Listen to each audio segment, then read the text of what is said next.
Chapitre 8. Qui est comme le sage, et qui connaît l'explication des choses? La sagesse d'un homme fait briller son visage, et la sévérité de sa face est changée. Je te dis, observe les ordres du roi, et cela à cause du serment fait à Dieu. Ne te hâte pas de t'éloigner de lui, et ne persiste pas dans une chose mauvaise, car il peut faire tout ce qui lui plaît. Parce que la parole du roi est puissante, et qui lui dira: que fais-tu? Celui qui observe le commandement, ne connaît point de choses mauvaises, et le cœur du sage connaît le temps et le jugement. Car il y a pour toute chose un temps et un jugement, quand le malheur accable l'homme. Mais il ne sait point ce qui arrivera, et qui lui dira comment cela arrivera? L'homme n'est pas maître de son souffle pour pouvoir le retenir, et il n'a aucune puissance sur le jour de la mort. Il n'y a point de délivrance dans ce combat, et la méchanceté ne saurait sauver les méchants. J'ai vu tout cela, et j'ai appliqué mon cœur à tout ce qui se fait sous le soleil. Il y a un temps où l'homme domine sur l'homme pour le rendre malheureux.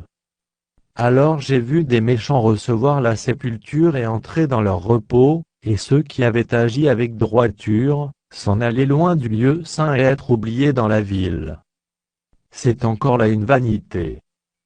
Parce qu'une sentence contre les mauvaises actions ne s'exécute pas promptement, le cœur des fils de l'homme se remplit en eux du désir de faire le mal.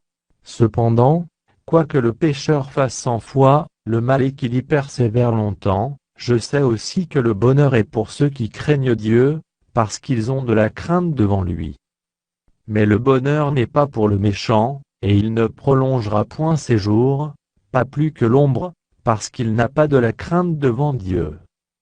Il est une vanité qui a lieu sur la terre, c'est qu'il y a des justes auxquels il arrive selon l'œuvre des méchants, et des méchants auxquels il arrive selon l'œuvre des justes.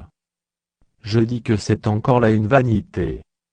J'ai donc loué la joie, parce qu'il n'y a de bonheur pour l'homme sous le soleil qu'à manger et à boire et à se réjouir, c'est là ce qui doit l'accompagner au milieu de son travail, pendant les jours de vie que Dieu lui donne sous le soleil.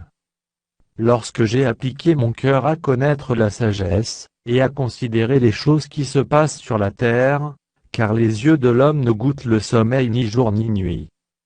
J'ai vu toute l'œuvre de Dieu, j'ai vu que l'homme ne peut pas trouver ce qui se fait sous le soleil.